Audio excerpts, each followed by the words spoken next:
أعوذ بالله السميع العليم من الشيطان الرجيم. بسم الله الرحمن الرحيم.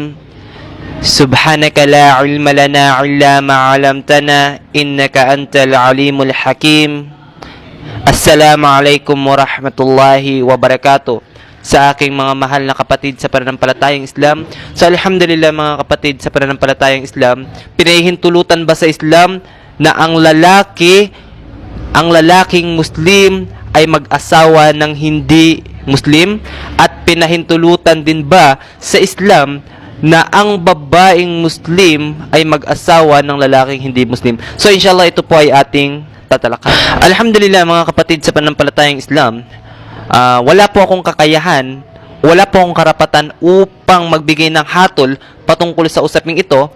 Ngunit, titingnan po natin ano ba ang pananaw ng Islam, ng mga maaalam sa Islam patungkol sa bagay na ito. So, kagaya ng sinabi ko, wala po akong karapatan na magbigay ng hatol patungkol sa usaping ito, kundi tayo po ay magbabasa lamang ng kanilang mga fatwa patungkol dito.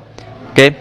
So, sinabi dito, alhamdulillah, it is permissible for a Muslim man to marry a non-Muslim woman if she is Christian or Jewish. But it is not permissible for him to marry a non-Muslim woman who follow any religion other than these two. So, sinasabi po dito na ang lalaking Muslim ay maaaring mag-asawa ng mga hindi Muslim na magmumula sa Kristiyano, sa Christian at sa Jewish. At maliban sa dalawang relihiyon na ito, anumang iba pang relihiyon ay hindi na po ipinahintulot sa atin ng mga kalalakihan na sila'y mapangasawa. The evidence for that is verses in which Allah says. So, ang dalil po nito ay ang mababasa natin sa Quran na sinabi ng Allah subhanahu wa ta'ala sa Al-Ma'idah or chapter 5 verse 4 ng Quran. Ito po ang sinasabi dito. Made lawful to you this day are at-tayyibat, all kind of halal. So ipinahintulot sa inyo lahat ng halal na pagkain which Allah has made lawful, na kung saan ang Allah subhanahu wa ta'ala ito ay ipinahintulot sa atin. Ang meat of slaughtered, eatable animals, milk product, fat, vegetable, and fruit. So, ito po yung mga pinahintulot sa atin. The food, slaughtered cattle, eatable animals of the people of Scripture, Jewish or Christian. Maging po yung mga kinatay ng mga Kristiyano na mga pagkain, na mga karne na pwedeng kainin, ito po ay ipinahintulot sa atin. Yan, mga kinatay po ng mga Christian at mga Jewish ay maaari po nating kainin. Sabi dito, is lawful to you and yours is lawful to them. So, ipinahintulot sa atin at ipinahintulot din po ito sa kanila. At sabi pa dito, lawful to you in marriage are cast woman from the believers and cast woman from those who were given the scripture, Jewish and Christian, before your time, when you have given their due mahar, bridal money given by the husband to his wife at the time of marriage. So, ipinahintulot din po sa atin dito sa dalil na ito na nanggaling sa Quran, na kung saan yung mga kalalakihan ay pinahintulutan na mapangasawa yung mga Kristiyano at yung mga Jewish. Yan. So, sabi pa dito, Imam At-Tabari, ito po yung komentary ni Imam At-Tabari sa verse na ito. Sinabi po ni Imam At-Tabari, so ito po yung komentary niya po, babasahin lamang po natin. Cast woman from the believers and cast woman from those who were given the scripture means free woman among those whom have been given the scripture, namely the Jewish and Christian, who believe in what is in the Torah and Injil from among the people who come before you, O believers, in Muhammad sallallahu alaihi wasallam, whether from among the Arabs or other people, you are permitted to marry them when you have given their mahar, with bridal money given by husband to his wife at the time of marriage, which means if you give to those whom you marry of your Muslim caste women in their Jewish and Christian caste women their mahar of their. So sinabi dito na ipinahintulot na mapangasawa ang mga Kristiyano at Jewish at kung ibibigay sa kanila ang mahar. Yan. So, Tafsir al-Qurtubi. So, 104. But it is not permissible for a Muslim man to marry a Magian, Zoroastrian woman, or a communist woman, or an idol worship woman, etc.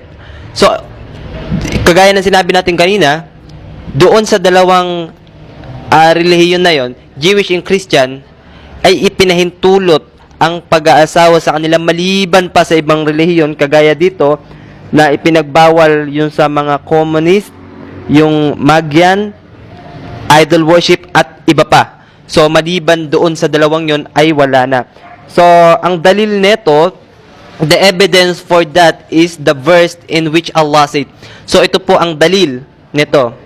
And do not marry all mushrikat, idolatries, till they believe, worship Allah alone, and indeed, a slave woman who believe is better than a free mushrika, idolatress, even though she pleased you. So, sinabi dito na sa Surah Al-Baqarah, chapter 2, verse 221, sinabi dito, at huwag niyong pakasalan ang mga kababaihan na mga hindi mananampalataya hanggang sa sila ay manampalataya sa kaisahan ng Allah subhanahu wa ta'ala at katotohanan na ang isang alipin mananampalataya, ang mananampalatayang alipin ay higit na mas mainam kesa sa mga malayang musyrikat, no? Kesa sa mga malayang musyrika, mas mainam, higit na mas mainam ang alipin kesa sa kanila, kahit na yung mga musyrika ay atin pang naiibigan. Yan. A musyrika is an idol-worshipping woman who worships stone, whether from among the Arabs or others. So, ito po yung musyrika. It is not permissible for a Muslim woman to marry a non-Muslim. So, ito na po yung pinaka buod ng ating topic ngayon. Sinabi dito, it is not permissible for a Muslim woman to marry a non-Muslim from any other religions, whether from among the Jewish or the Christian or any other kafir religion. So, hindi maaari na ang babaeng Muslim ay pakasalan ng kahit anumang relihiyon maliban sa kapwa niya mananampalataya. Kahit na ito pa man ay Ahlul Kitab, ay hindi maaaring pakasalan ng ating mga Muslima. Hindi kagaya ng lalaki. Sa Muslima, ipinagbawal. Okay? Ito po ang dalil. The evidence for that is in the verses in which Allah says. So, sa Suratul Baqarah pa rin po, chapter 2, verse 221, ito ang sabi, and give not your daughter in marriage to al-mushrikun till they believe in Allah alone. And verily, a believing slave is better than free mushrik, idolater. Even though he please you, those mushrikun invite you to the fire, but Allah invite you to paradise and forgiveness by His live and make His ayah proof evidence, verses, lessons, sign, revelation, etc. clear to mankind that they may remember. At sinabi rin dito, ito po yung dalil na yung mga kababayan ay hindi pwedeng mapangasawa. Okay? Sinabi dito na at huwag ninyong ipakasal ang inyong mga kababaihan sa mga hindi mananampalataya hanggat sa sila ay manampalataya sa kaisahan ni Allah subhanahu wa ta'ala, at katotohanan na ang alipin ay higit na mas mainam, ang aliping mananampalataya ay higit na mas mainam kesa sa mga malaya na mga musyrikun.